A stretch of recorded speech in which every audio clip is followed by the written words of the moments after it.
Starting with the greatest and the gracious name of Allah, who is the most merciful and beneficial. Dear student, I hope you are all fine. Dear student, हमने class 9 का chapter number 1 matrix शुरू किया हुआ था. आज हम करेंगे lecture number 2 के अंदर एक्सरसाइज शुरू करेंगे. और एक्सरसाइज के मतलब जो हमारे पास टॉपिक था वो लेक्चर नंबर 1 में हमने क्या कर लिया है, क्लियर कर लिया है. आप वो लेक्चर नंबर 1 देख लें, फिर इस एक्सरसाइज के ऊपर आ जाए. तो आज हम क्या शुरू करेंगे, अभी एक्सरसाइज शुरू करेंगे. ठीक है, तो एक्सरसाइज का सबसे क्वेश्चन नंबर 1 क्या है हमारे पास, which of the following matrix are square are rectangular matrix. तो हम क्या करेंगे कि सबसे पहले हम चेक करते हैं कि हमारे पास स्क्वायर मैट्रिक्स कौन से होते हैं और रेक्टेंगुलर मैट्रिक्स आपके पास कौन से होते हैं. तो स्क्वायर मैट्रिक्स के ऊपर बात करते हैं. तो स्क्वायर मैट्रिक्स आपके पास कौन से होते हैं, a matrix in which the number of rows and the number of columns are same. ऐसे तमाम मैट्रिक्स जिनके अंदर आपके पास क्या हो जाए, नंबर ऑफ रोज और नंबर ऑफ कॉलम आपके पास क्या हो जाए, सेम हो जाए. ऐसे तमाम मैट्रिक्स को हम क्या बोलते हैं, रेक्टेंगुलर स्क्वायर मैट्रिक्स बोलते हैं. स्क्वायर मैट्रिक्स कौन से होते हैं, ऐसे तमाम मैट्रिक्स जिसके अंदर नंबर ऑफ रोज और नंबर ऑफ कॉलम आपके पास क्या आ जाए, सेम आ जाए. क्लियर. तो अब जाते हैं रेक्टेंगुलर मैट्रिक्स आपके पास कौन से होते हैं, matrix in which the number of rows and number of columns are not same. हमने लेक्चर नंबर 1 में number of rows number of columns के ऊपर बात की थी. और अब आज स्क्वायर मैट्रिक्स क्या क्या होता है हमारे पास, कि ऐसा मैट्रिक्स जिसके अंदर नंबर ऑफ रोज और नंबर ऑफ कॉलम आपके पास क्या हो जाए, सेम हो जाए. वो उस मैट्रिक्स को हम क्या बोलेंगे, स्क्वायर मैट्रिक्स बोलेंगे. और वो मैट्रिक्स जिसके अंदर हमारे पास नंबर ऑफ रोज और नंबर ऑफ कॉलम सेम ना हो, उस मैट्रिक्स को हम क्या बोलेंगे, रेक्टेंगुलर मैट्रिक्स बोलेंगे. अब हम एक्सरसाइज 1.1 के क्वेश्चन नंबर 1 के ऊपर जाते हैं. क्वेश्चन नंबर 1 हमें क्या कहता है, which of the following matrix are square are rectangular matrix. आज हम इसके ऊपर क्या करेंगे, स्क्वायर मैट्रिक्स की डिफिनेशन लगाएंगे, रेक्टेंगुलर मैट्रिक्स की डिफिनेशन लगाएंगे. डेफिनेशन लगाने के बाद हम एनालाइज करेंगे कि कौन सा हमारे पास मैट्रिक्स जो है वो स्क्वायर मैट्रिक्स है या कौन सा मैट्रिक्स हमारे पास कौन सा है, रेक्टेंगुलर मैट्रिक्स है. तो क्वेश्चन नंबर 1 पार्ट 1 के ऊपर जाते हैं. तो पार्ट 1 के अंदर चेक करते हैं, इसके अंदर नंबर ऑफ हमारे पास रोज कितनी है, एज नंबर ऑफ रोज. तो नंबर ऑफ रोज इसके अंदर हमारे पास कितनी है, 2 है. ठीक है. और हमारे पास नंबर ऑफ कॉलम भी आपके पास कितने हैं, नंबर ऑफ कॉलम. तो कॉलम भी आपके पास कितने हैं, 2 हैं. ये आपके पास रोज आ जाती हैं और ये आपके पास क्या आ जाते हैं, कॉलम आ जाते हैं. तो इस मैट्रिक्स के अंदर नंबर ऑफ रोज भी 2 है, नंबर ऑफ कॉलम भी 2 है. तो इसका क्या मतलब है कि आपके पास number of rows equal to the number of column. तो आपके पास क्या हो जाएगा कि फिर ये मैट्रिक्स हमारे पास कौन सा हो जाएगा, जिसके अंदर नंबर ऑफ रोज और नंबर ऑफ कॉलम सेम हो. तो वो मैट्रिक्स हमारे पास कौन सा होता है, स्क्वायर मैट्रिक्स होता है, as a matrix is square matrix. अब बात आपको क्लियर होगी, स्क्वायर मैट्रिक्स कौन से होते हैं, वो तमाम मैट्रिक्स जिनके अंदर हमारे पास क्या हो, नंबर ऑफ रोज और नंबर ऑफ कॉलम क्या हो जाए, आपके पास सेम हो जाए. वो तमाम मैट्रिक्स कौन से हो जाएंगे, स्क्वायर मैट्रिक्स हो जाएंगे. अब क्वेश्चन नंबर 1 के पार्ट 2 के ऊपर बात करते हैं. तो इस मैट्रिक्स के अंदर आपके पास नंबर ऑफ रोज कितनी है, 2 है. और नंबर ऑफ कॉलम आपके पास कितने हैं, 3 है. इस मैट्रिक्स के अंदर नंबर ऑफ रोज और नंबर ऑफ कॉलम सेम नहीं है. इस वजह से ये हमारे पास कौन सा मैट्रिक्स आ जाएगा, रेक्टेंगुलर मैट्रिक्स आ जाएगा. तो हम क्या लेंगे कि number of rows is not equal to number of column. तो जब भी आपके पास नंबर ऑफ रोज और नंबर ऑफ कॉलम आपके पास सेम नहीं होंगे, तो आपके पास बी मैट्रिक्स आपके पास कौन सा आ जाएगा, B matrix is rectangular matrix. Clear, rectangular matrix. तो अब आपके पास अगले कौन सी चीज आ जाएगी, ये तो ये मैट्रिक्स आप इसके पार्ट की बात करते हैं, 4 पार्ट के ऊपर जाते हैं। तो 4 पार्ट के अंदर हमें क्या चीज गिवन है, मैट्रिक्स के अंदर एक एलिमेंट -5 गिवन है, इसके अंदर नंबर ऑफ रोज भी एक है और नंबर ऑफ कॉलम भी इसके अंदर क्या है आपके पास सेम है। तो इसका क्या मतलब है, इसके अंदर number of rows equal to number of column. तो इस मैट्रिक्स के अंदर आपके पास नंबर ऑफ रोज और नंबर ऑफ कॉलम सेम है। इसका क्या मतलब है, तो डी अब हमारे पास क्या आ जाएगा, D matrix is square matrix. अब इन सारे क्वेश्चन के अंदर आपको बात क्लियर होगी स्क्वायर मैट्रिक्स कौन से होते हैं और रेक्टेंगुलर मैट्रिक्स कौन से होते हैं। अब हम जाते हैं इसके छोटे पार्ट के ऊपर। तो छोटे पार्ट के अंदर आप देखिए इसके अंदर एक रोज है और इसके अंदर कॉलम कितने हैं, 2 मौजूद है। तो इसका क्या मतलब है कि इसके अंदर हमारे पास number of rows not equal to number of column. ठीक है, तो इसका क्या मतलब आगा, ई इज रेक्टेंगुलर मैट्रिक्स। तो ई आपके पास कौन सा मैट्रिक्स आ जाएगा, रेक्टेंगुलर मैट्रिक्स आ जाएगा। अब सी थर्ड पार्ट के ऊपर बात करें तो इसके अंदर नंबर ऑफ रोज 1 2 3 और कॉलम 1 2 और 3 है। तो इसके अंदर हमारे पास क्या हो जाएगा, number of rows equal to number of column.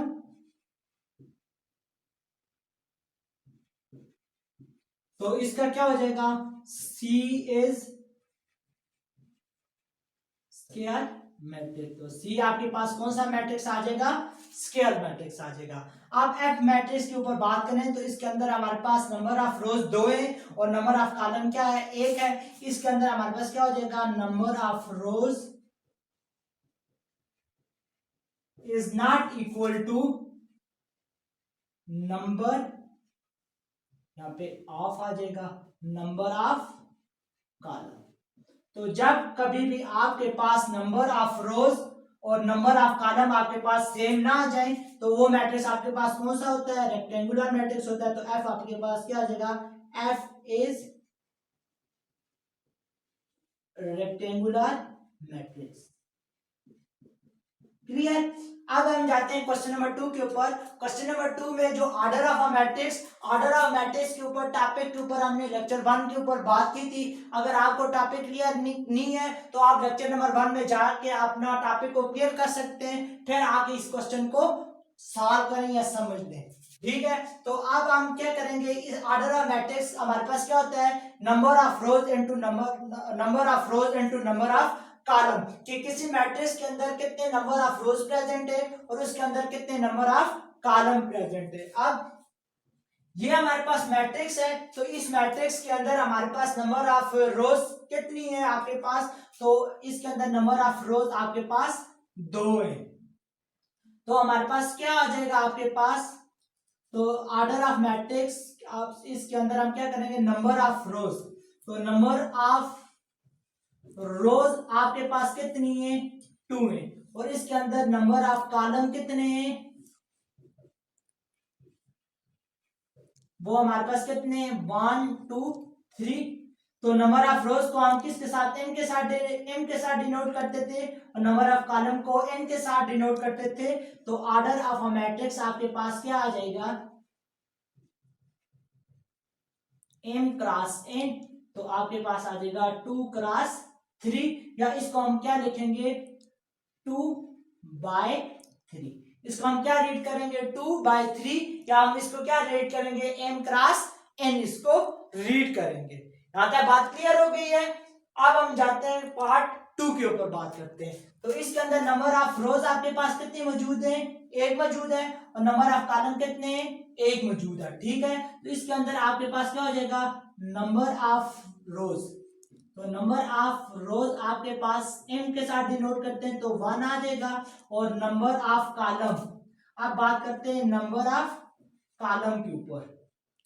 तो नंबर ऑफ कॉलम n के साथ डिनोट करते हैं, वो भी 1 है। तो इसके अंदर हमारे पास ऑर्डर ऑफ अ मैट्रिक्स, तो आपके पास order of a matrix m cross n के इक्वल होता है, तो क्या हो जाएगा 1 क्रॉस 1, इसका क्या आ जाएगा ऑर्डर आ जाएगा, या तो इसको हम रीड करते हैं 1 बाय 1। क्लियर। तो इस मैट्रिक्स का हमारे पास ऑर्डर क्या आ जाएगा 1 बाय 1। अब हम बात करते हैं पार्ट 3 के ऊपर, मैट्रिक्स सी के ऊपर। तो इसके अंदर हमारे पास नंबर ऑफ रोज कितनी है 2 मौजूद है, और नंबर ऑफ कॉलम आपके पास कितने हैं 3 है। क्लियर। तो आपके पास यहाँ पे क्या हो जाएगा नंबर ऑफ रोज, तो नंबर ऑफ रोज m के साथ डिनोट करते हैं, तो आपके पास 2 आ जाएगा, और आपके पास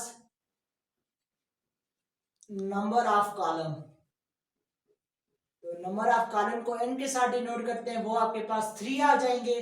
तो ऑर्डर ऑफ अ मैट्रिक्स, तो ऑर्डर ऑफ अ मैट्रिक्स आपके पास क्या आ जाएगा m क्रॉस n, तो m क्रॉस n क्या 2 क्रॉस 3, तो इसको क्या पढ़ेंगे 2 बाय 3।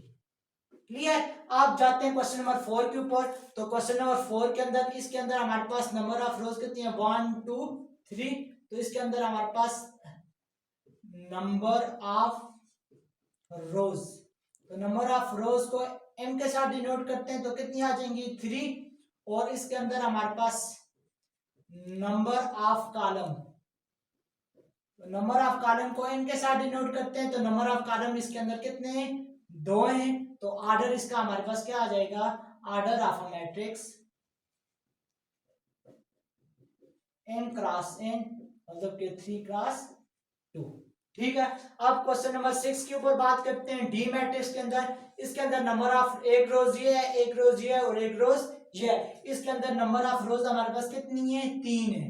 नंबर ऑफ रोज, तो आपके पास नंबर ऑफ रोज को n के साथ डिनोट करते हैं, वो कितनी है 3 है। और दूसरी आपके पास नंबर ऑफ कॉलम, तो आपके पास नंबर ऑफ कॉलम को n के साथ डिनोट करते हैं, वो भी आपके पास कितने हैं 1 2 3, तो कितने आपके पास 3 है। तो इसका ऑर्डर ऑफ अ मैट्रिक्स आपके पास क्या आ जाएगा ऑर्डर ऑफ अ मैट्रिक्स, तो आपके पास आ जाएगा n क्रॉस n, तो 3 क्रॉस 3, या इसको हम पढ़ेंगे रीड करेंगे 3 बाय 3। ठीक है। तो क्लियर हो गया यहाँ तक। ये हमने क्वेश्चन नंबर 1 किया है। क्वेश्चन नंबर 1 के अंदर रेक्टेंगुलर और स्क्वायर मैट्रिक्स के बारे में बताना था, और क्वेश्चन नंबर 2 के अंदर ऑर्डर मैट्रिक्स के ऊपर बात की है। तो यहाँ तक आपको क्लियर हो जाएगा। फिर आगे हम क्वेश्चन नंबर 3 के ऊपर जाएंगे। ठीक है स्टूडेंट, अब हम किस क्वेश्चन के ऊपर जाते हैं, क्वेश्चन नंबर 3 के ऊपर जाते हैं। क्वेश्चन 3 के अंदर हमें क्या गिवन है, एक मैट्रिक्स गिवन है, और मैट्रिक्स के अंदर हमने क्या बताना है कि ये हमारे पास कौन कौन से एलिमेंट इस मैट्रिक्स के अंदर है। तो आपको मैंने लेक्चर नंबर 1 में बताया था कि हम एलिमेंट को किसके साथ डिनोट करते हैं, हमेशा डिनोटेड बाय एलिमेंट को किसके साथ डिनोट करते हैं, स्मॉल लेटर के साथ।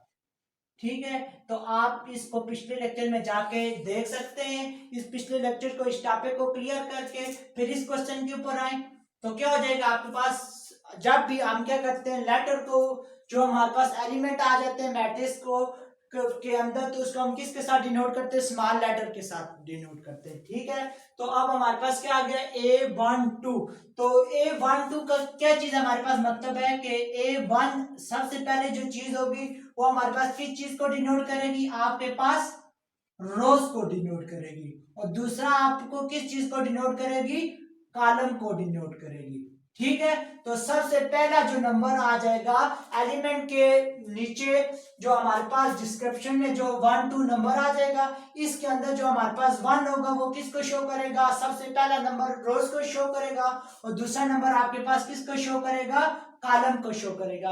अब इस एलिमेंट का क्या मतलब है, 1 2 का क्या मतलब है, ये एलिमेंट हमारे पास फर्स्ट रो के अंदर मौजूद है और सेकंड कॉलम के अंदर मौजूद है। अब बात समझ आ गई है कि इस चीज का क्या मतलब होता है कि जो पहला हिस्सा होता है वो हमारे पास डिजिट होता है, वो हमारे पास रोज को डिनोट करता है, और दूसरा डिजिट हमारे पास किसको डिनोट करता है, कॉलम को डिनोट करता है। अब क्वेश्चन नंबर 3 के पार्ट 1 के ऊपर जाते हैं, तो हमारे पास क्या गिवन है 1 और 2। इसमें हमारे पास जो 1 किसको डिनोट कर रहा है यहाँ पे हम वन किसको डिनोट कर रहा है, हमारे पास रोज को डिनोट कर रहा है। तो इसका क्या मतलब है, ये इस कौन सी रोज के अंदर प्रेजेंट होगा, फर्स्ट रोज। तो फर्स्ट रोज आपके पास ये वाली है, ठीक है। और सेकंड कॉलम के अंदर, तो टू किसको डिनोट करता है, हमारे पास कॉलम को डिनोट करता है। तो सेकंड कॉलम आपके पास ये है, ठीक है। फर्स्ट रो सेकंड कॉलम के अंदर कौन सा एलिमेंट आ रहा है, आपके पास 2 आ रहा है। तो A12 आपके पास कौन सा एलिमेंट आ जाएगा, 2 एलिमेंट आ जाएगा। क्लियर। अब हम अगले पार्ट 2 के ऊपर जाते हैं। तो हमें क्या गिवन है, A23।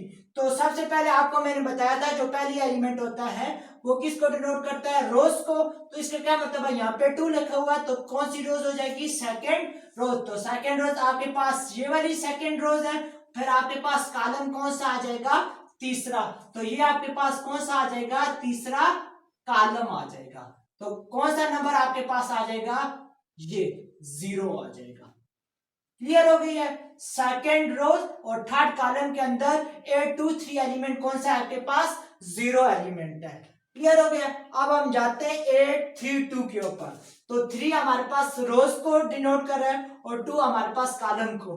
तो तीसरा रोज आपके पास कौन सी आ जाएगी, ये आपके पास तीसरी रोज आ गई है, ठीक है। और दूसरा कॉलम आपके पास ये आपके पास क्या आ गया, दूसरा कॉलम आ गया। तो आपके पास एलिमेंट कौन सा आ जाएगा, 1 आ जाएगा। तो 832 आपके पास एलिमेंट कौन सा है, 1 है। आप इसके पार्ट 4 के ऊपर बात करें तो यहाँ पे 4 आपके पास किसको डिनोट कर रहा है, रोज को। और 3 आपके पास किसको डिनोट कर रहा है, कॉलम को।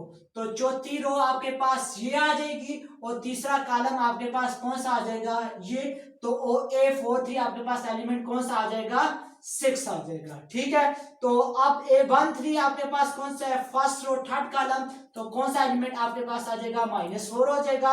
A33 third column third row, third column third row के अंदर आपके पास कौन सा एलिमेंट आ जाएगा, 5 आ जाएगा। तो क्लियर, क्वेश्चन नंबर 3 आपके पास क्लियर हो गया है। अब क्वेश्चन नंबर 4 के ऊपर जाते हैं। क्वेश्चन नंबर 4 के अंदर हमने क्या बताना है, आपको 4 मैट्रिक्स गिवन है। तो मैट्रिक्स को क्या बताना है, इक्वल है। तो इक्वल मैट्रिक्स आपके पास कब होते हैं, जब उनका ऑर्डर भी सेम हो और दूसरे उनके करस्पॉन्डिंग एलिमेंट भी आपके पास क्या होने चाहिए, सेम होने चाहिए। तब दो मैट्रिक्स आपके पास क्या होते हैं, इक्वल होते हैं। तो ठीक है, तो सबसे पहले हम चेक करेंगे ए और बी को। ए मैट्रिक्स एंड बी मैट्रिक्स को चेक करते हैं। तो सबसे पहली कंडीशन हम क्या चेक करेंगे, इनका ऑर्डर। तो ए का ऑर्डर हमारे पास 2/2 है और बी का भी ऑर्डर हमारे पास क्या है, 2/2 है। तो इन दोनों का आपके पास ऑर्डर क्या है, सेम है, ठीक है। आप कंडीशन चेक करेंगे, सेकंड कंडीशन। तो सेकंड कंडीशन आपके पास क्या होती है, इनके करस्पॉन्डिंग एलिमेंट भी आपके पास क्या होने चाहिए, सेम होने चाहिए।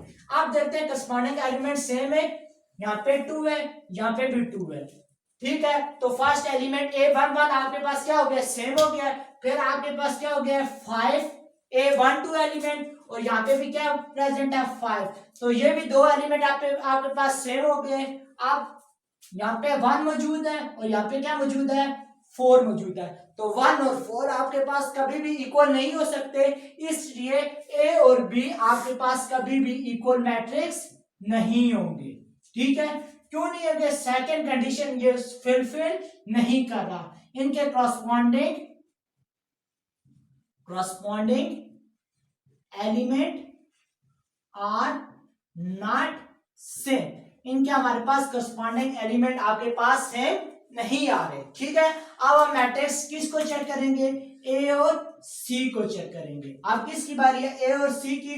तो फर्स्ट कंडीशन ऑर्डर, तो ए और सी का ऑर्डर भी आपके पास क्या है, सेम है, ठीक है। आप जाते हैं सेकंड कंडीशन के ऊपर। तो सेकंड कंडीशन आपके पास क्या थी, करस्पॉन्डिंग एलिमेंट भी सेम होने चाहिए।